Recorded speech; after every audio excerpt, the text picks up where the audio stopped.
स्वामी जी, आज के सत्संग की बानी पलटू साहिब जी की है।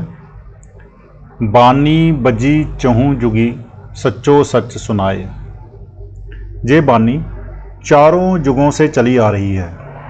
ये बानी सतयुग में भी थी, त्रेता और द्वापर में भी थी, अभी भी है और आगे भी रहेगी। ये नहीं कि वह बानी पहले कुछ और थी या आगे जाकर कुछ और हो जाएगी। ना तो उस बानी के इतिहास का पता लगाया जा सकता है, ना उसका कोई समय मालूम किया जा सकता है, और ना ही उसकी कोई मियाद या अवधि निश्चित की जा सकती है। सबसे पहले वह बानी थी, सब कुछ उस बानी ने पैदा किया है, और जो कुछ हम आंखों से देख रहे हैं ये सब नष्ट और फना हो जाएगा, परंतु इसे पैदा करने वाली बानी कभी नष्ट नहीं होती। ये बानी ना पंजाबी में लिखी जा सकती है, ना हिंदी में, और ना किसी और भाषा में। हम दुनिया के जीव व्यर्थ ही अलग अलग भाषाओं के विवाद में फंसे हुए हैं। वह तो अलिखित कानून और अनबोली बानी है, और दिन रात हमारे अंतर में गूंज रही है। वह बानी हम सबका गुरु है। वह बानी कहाँ है? गुरु साहब खुद ही फरमाते हैं, अंतर जोत निरंतर बानी सच्चे साहिब स्यूं लिबलाई। हम सबके अंदर आंखों के पीछे तीसरे तिल में एक ज्योति जल रही है। उस ज्योति में से एक मीठी और सुरीली आवाज़ उठ रही है। जो मनुष्य अंतर में उस ज्योति के दर्शन करते हैं और उसमें से निकलने वाली आवाज़ को सुनते हैं, उनका दुनिया से मोह और प्यार निकल जाता है और परमात्मा से मोह और प्यार पैदा हो जाता है। हम गुरुमुख या सतगुरु के साथ इसलिए प्यार पैदा करते हैं कि उन्हें वापस जाकर उस बानी या शब्द या नाम में ही समा जाना है, और हम भी उनकी प्रीति और भक्ति में बंधे हुए उसी शब्द या नाम में हमेशा के लिए मिल जाएंगे। इसलिए पलटू साहब फरमाते हैं कि ऐसे मालिक के भक्तों और प्यारों की संगति में हमारा ख्याल मालिक की भक्ति, मालिक के प्यार की ओर जाता है। हमारे अंदर मालिक की भक्ति का शौक, उसका प्यार और विरह तथा उससे मिलने की तड़प पैदा होती है। ऐसे महात्माओं की संगति से हमें किस प्रकार फायदा उठा सकते हैं? पलटू साहब समझाते हैं कि नम्रता और दीनता के द्वारा ही हम असली फायदा उठा सकते हैं। ऐसे महात्मा दुनिया में ना तो कोई कौम बनाने के लिए आते हैं, ना कोई फौज भर्ती करने के लिए आते हैं, और ना वे दुनिया पर हुकूमत करने के लिए आते हैं, और ना उन्हें हमसे कुछ लेना है। हमें गर्ज है हम देह के बंधनों से छुटकारा पाकर मालिक से मिल जाए। जितनी हमारे मन में नम्रता होगी, प्रेम प्यार और विरह होगा, उतना ही हम उन मालिक के भक्तों और प्यारों की संगति से लाभ उठा सकेंगे। नम्रता और दीनता भी हम महात्माओं से ही सीख सकते हैं। गुरु नानक साहब की बानी पढ़कर देखें, उन्होंने कई जगह अपने आप को लाला गोला दास, यानी कहने का मतलब है दास बा गुलाम कहकर पुकारा है। कई बार स्वयं को दासों का दास कहा है, नीच कर्मा कहा है। कहूँ नानक हम नीच कर्मा, शरण पे की राखो शर्मा। आप फरमाते हैं कि हे परमात्मा, मैं नीच हूँ लेकिन तेरी शरण में आ गया हूँ, तो मुझे शरण में आए हुए की लाज रख ले। अगर ऐसे उच्च कोटि के महात्मा अपने लिए इतनी नम्रता और दीनता पूर्ण शब्दों का प्रयोग करते हैं, तो हमें अपने अंदर कितनी दीनता और नम्रता पैदा करनी चाहिए। हमें जरा सोच समझ कर देखना चाहिए कि हम देह में बैठकर अहंकार किस चीज का करते हैं, गुरूर किस चीज का करते हैं। अगर हमें अपने स्वास्थ्य का अहंकार है, तो क्या हमने अस्पतालों में जाकर कभी बीमारों की हालत नहीं देखी? 2 दिन बुखार चढ़ जाए तो मेंढक का सा मुंह निकल आता है। अपनी जवानी का अहंकार करते हैं, तो क्या हमें कभी किसी का बुढ़ापा नजर नहीं आया? क्या हमें कभी उस उम्र में नहीं पहुंचना है? हम धन दौलत का मान करते हैं, क्या हमने बड़े बड़े राजा महाराजाओं को, सेठों साहूकारों को सड़कों पर कंगालों की तरह ठोकरे खाते नहीं देखा? या हम हुकूमत का, सत्ता का अहंकार करते हैं, क्या हमने बड़े बड़े नेताओं को फांसी के तख्तों पर चढ़ते या गोलियों का शिकार बनते नहीं देखा? तो आखिर हम अहंकार किस चीज का करते हैं, गुरूर किस चीज का करते हैं? महात्मा उपदेश देते हैं कि हमें अपने मन में नम्रता और दीनता रखनी चाहिए। आजीजी के साथ अपने कर्मों का हिसाब देना चाहिए, ना कि मन में अभिमान और अहंकार रखकर परमात्मा को ही भूल जाना चाहिए। हमें तो दीनता के साथ उस परमात्मा की खोज करने की कोशिश करनी चाहिए। पलटू साहब इतिहास में से बड़ी सुंदर मिसालें देकर समझाते हैं कि माली के प्यारों और भक्तों की संगति से लोग किस तरह फायदा उठाते रहे हैं। केवल भक्ति प्यार साहिब भक्ति में राजी, तजा सकल भगवान लिया दासी सुत बाजी। आप फरमाते हैं कि कृष्ण जी महाराज दुर्योधन की नगरी में जाते हैं। दुर्योधन को इस बात का अभिमान और अहंकार था कि मैं राजा हूँ। कृष्ण जी मेरे महलों में आकर ठहरेंगे और मेरे यहाँ के अच्छे स्वादिष्ट पकवान खाएंगे। परंतु कृष्ण जी सीधे विदुर के घर गए, उसके घर की सूखी शाक और रोटी खाई, क्योंकि विदुर के अंतर में सच्चा प्रेम था, सच्चा प्यार था। आपको अभिमानी पुरुष से क्या लेना देना है। माली के भक्त और प्यारे तो हमेशा नम्रता, प्रेम और प्यार के बंधे होते हैं। जप तप नेम आचार करे बहुतेरा कोई, खाए शिवरी के बैर मुए सब ऋषि मुनि रोई। अब श्री रामचंद्र जी महाराज का उदाहरण देते हैं। जब आप वनवास में थे तब बहुत से तपस्वियों, ऋषियों, मुनियों को इस बात का अहंकार था कि भगवान हमारी कुटी में पधारेंगे। उनको देखकर गरीब शिवरी के मन में भी चाह और प्यार पैदा हुआ कि रामचंद्र जी उसकी कुटिया में पधारें। अब वह सोचती है कि अगर भगवान मेरी कुटिया में आ भी गए तो उन्हें खाने के लिए क्या भेंट करूंगी। गरीब जाति की थी, उसे पेड़ों पर से फल कौन तोड़ने देता। वह जंगल में जाती है, जो भी बैर उसे नीचे गिरे हुए मिलते हैं उन्हें इकट्ठा करके घर ले आती है।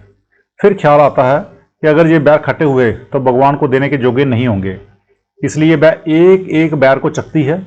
जो खट्टे हैं उन्हें फेंक देती है, जो मीठे हैं उन्हें संभाल कर रखती जाती है। परंतु रामचंद्र जी के प्रेम में इतनी लीन हुई बैठी है कि भूल जाती है कि चखने से बैर जूठे हो गए हैं। पलटू साहब कहते हैं कि रामचंद्र जी महाराज सीधे उस गरीब बिलनी शिवरी की झोंपड़ी में गए और उसके जूठे बैर खाए, क्योंकि उसके मन में सच्चा प्रेम था, सच्चा प्यार था। किया युधिष्ठिर यज्ञ बटोरा सकल समाजा, मर्दा सबका मान सुपच बिन घंटना बाजा। आप पलटू साहब फरमाते हैं कि जब महाभारत का युद्ध खत्म हुआ तो पांडवों ने अश्वमेध यज्ञ रचाया। कृष्ण जी महाराज ने फरमाया कि तुम्हारा यज्ञ तब संपूर्ण होगा जबकि आकाश में घंटा बजेगा। राजा महाराजा थे, धन दौलत की कोई कमी ना थी। सब साधु महात्मा को बुलाकर खाना खिलाया, परंतु फिर भी आकाश में घंटा ना बजा। तब पांडवों ने कृष्ण जी से विनती की कि गुरुदेव आप भोजन करके देखें, शायद आपके भोजन करने से ही हमारा यज्ञ पूर्ण हो सके। कृष्ण जी महाराज ने भी भोजन किया, लेकिन आकाश में घंटा फिर भी ना बजा। सब बहुत निराश हुए। फिर हाथ जोड़कर अर्ज की कि भगवान आप अंतर्ध्यान होकर देखें कि वह कौन सा ऐसा गुरुमुख है, कौन सा मालिक का भक्त और प्यारा है जिसके भोजन करने से ही हमारा यज्ञ संपूर्ण हो सकता है।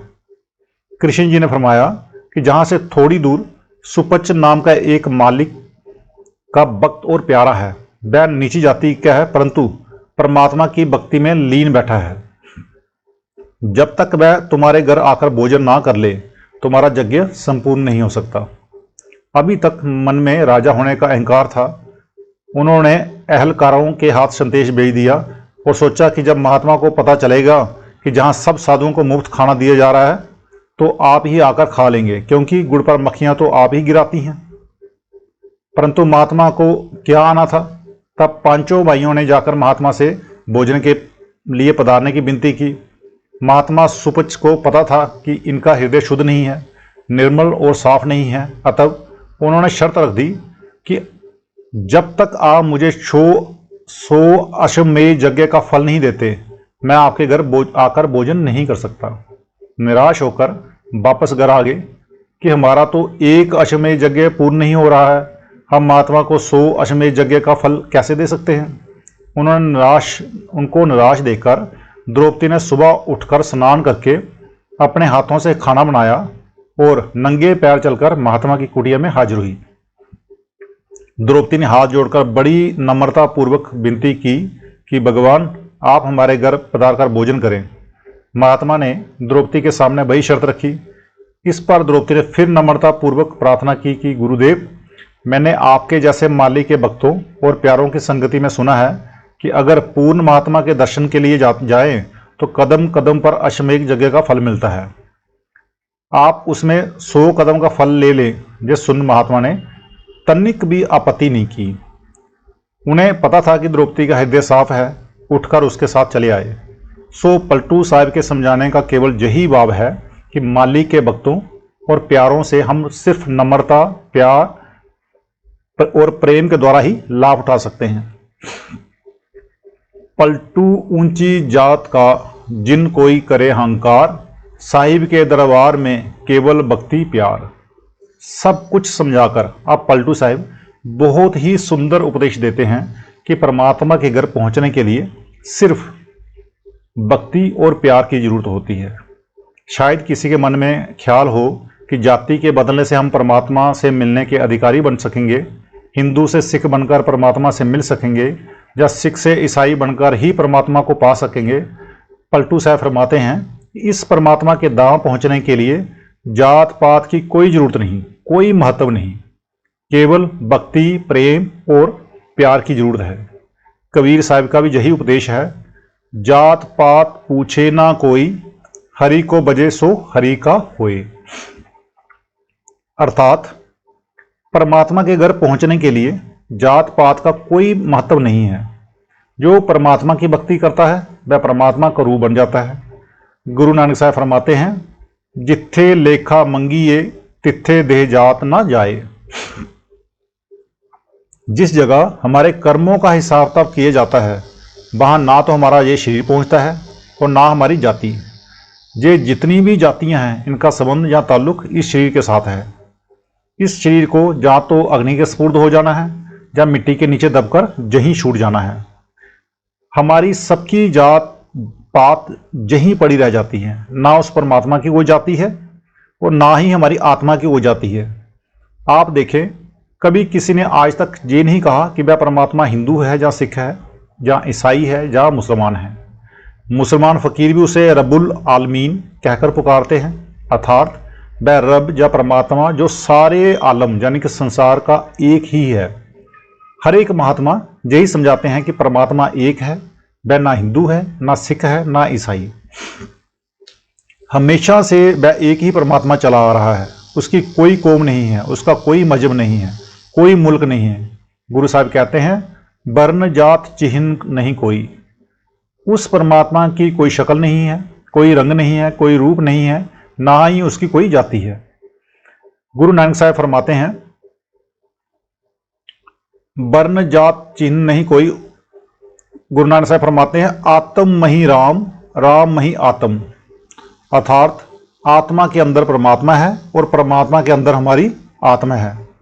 अगर समुद्र की कोई जात पात नहीं है तो एक बूंद की क्या जात पात हो सकती है। अगर सूरज की कोई जाति नहीं है तो किरण की क्या जाति हो सकती है। हम सब दुनिया के जीव व्यर्थ ही इन जात पात कौमों मजहबों के झगड़ों में फंसे हुए हैं। हम अपने अंदर भक्ति भाव पैदा नहीं करते, उस मालिक से मिलने का इश्क पैदा नहीं करते, प्रेम और प्यार पैदा नहीं करते। हम सबको अपनी जात पात यहीं छोड़कर चले जाना है। ना आज तक ये जातियाँ किसी के साथ गई हैं और ना कभी जा सकती हैं। वहाँ पर कोई ये सवाल नहीं पूछेगा कि आप हिंदू थे या सिख या ईसाई, या आप हिंदुस्तान से आए हैं या अमेरिका से या अफ्रीका से। वहाँ हमारे कर्म देखे जाएंगे, हमारे अमल देखे जाएंगे, हमारा भक्ति भाव देखा जाएगा। प्रसिद्ध मुसलमान फकीर बुल्ले शाह भी यही कहते हैं, अमला उत्ते होन निवेड़े खड़ी रहन गियां जाता। जो अपने अमलों और कर्मों की ओर ध्यान देते हैं उन्हीं का निवेड़ा होता है, उन्हीं का हिसाब किताब खत्म किया जाता है। जिन्हें अपनी जात पात का अहंकार है उन्हें वहां कोई भी नहीं पूछता। इसलिए पलटू साहब फरमाते हैं, पलटू ऊंची जात का जन कोई करे अहंकार, साहिब के दरबार में केवल भक्ति प्यार। कहीं किसी के मन में ये ख्याल ना हो कि मैंने ऊंची जाति में जन्म लिया है इसलिए मैं ही परमात्मा से मिलने का हक रखता हूँ। जब मैं नीची जाति में जन्म ले बैठा हूँ, मैं कभी परमात्मा की भक्ति ही नहीं कर सकता। पलटू साहब समझाते हैं, ये ऊंच नीच का विचार ही आप अपने मन से निकाल दें। परमात्मा के घर पहुंचने के लिए तो सिर्फ भक्ति की आवश्यकता है, केवल प्यार की आवश्यकता है। गुरु नानक साहब ने तो जात पात का जहां तक खंडन किया, बिन नाम में सब नीच जात है, बिष्टा के कीड़े होए, कि जो शब्द और नाम की कमाई नहीं करते उनसे ज़्यादा नीची जाति वाला कौन हो सकता है, क्योंकि वे मौत के बाद जाकर गंदगी के कीड़े बनते हैं। किनकी जाति ऊंची है? जिन नाम हृदय सो ऊंचो ऊंचा, सच्चे आप समावनिया। जिनके अंतर में वह नाम बस जाता है, जो उठते बैठते चलते फिरते शब्द और नाम की कमाई में लगे रहते हैं, वे ऊंचे हैं। उन्हें वापस जाकर उस परमात्मा में समा जाना है। इसी प्रकार कबीर साहब फरमाते हैं, कामी क्रोधी लालची इनसे भक्ति न होए, भक्ति करे कोई सूरमा जात वर्ण कुल खोए। वही लोग सूरमा या बहादुर हैं जो जात पात के भेद भाव से अपने ख्याल को निकालकर परमात्मा की भक्ति करते हैं, और जिनके अंतर में परमात्मा से मिलने का सच्चा इश्क और सच्चा प्यार पैदा हो गया है। आप देखें, परमात्मा एक है, उसी ने हम सबको पैदा किया है। अच्छी तरह एक दूसरे को गौर से देखें। हर एक मनुष्य के नाक, मुंह, कान वगैरह हैं। मौसम की गर्मी सर्दी के कारण हमारे रंग रूप में जरूर कुछ परिवर्तन हो जाता है। वह परमात्मा खुद भी हर एक मनुष्य के शरीर में बैठा हुआ है, और हर एक को अपने अंदर ही परमात्मा की खोज करनी है। अगर फिर भी कोई किसी से नफरत करता है तो वह परमात्मा से नफरत करता है। अगर फिर किसी एक कौम या मजहब के लोग दूसरी कौम और मजहब के लोगों से घृणा करते हैं, तो इसका अर्थ यही हुआ, अभी तक उस कौम और मजहब में मालिक से मिलने का शौक और प्यार पैदा ही नहीं हुआ। जिनका परमात्मा के साथ प्यार होता है, वे परमात्मा की खलकत या उसके पैदा किए प्राणियों के साथ भी प्यार करते हैं। इन मजहबों का उद्देश्य हमारे अंदर भक्ति भाव उत्पन्न करना है, मालिक से मिलने का इश्क और प्यार पैदा करना है। इनका काम एक दूसरे के प्रति नफरत पैदा करना नहीं है। यही नहीं कि एक मजहब के लोग दूसरे को देख भी ना सकें और एक दूसरे के गले काटने की योजना बनाएं। ये कोई भक्ति करने का तरीका नहीं है। अगर हम किसी को मारते हैं तो इसका अर्थ हुआ कि हम परमात्मा को मारते हैं। हर एक के अंदर वह परमात्मा बैठा है, हम बुरा किसे कह सकते हैं? इसलिए सब महात्मा हमें यही उपदेश देते हैं कि व्यर्थ ही छोटे छोटे दायरों में ना फंसो, जात पात के व्यर्थ के भेदभाव में ना उलझो, अपने अंदर मालिक की भक्ति का सच्चा इश्क पैदा करो, सच्चा प्रेम और प्यार उत्पन्न करो। ये जातियां हमें परमात्मा से नहीं मिलाएंगी, बल्कि इसकी भक्ति और प्यार, उसका सच्चा इश्क और प्रेम ही हमें वापस ले जाकर परमात्मा से मिलाएगा। तो आज का सत्संग इतना ही, मिलते हैं कल के सत्संग में। तब राधा स्वामी जी।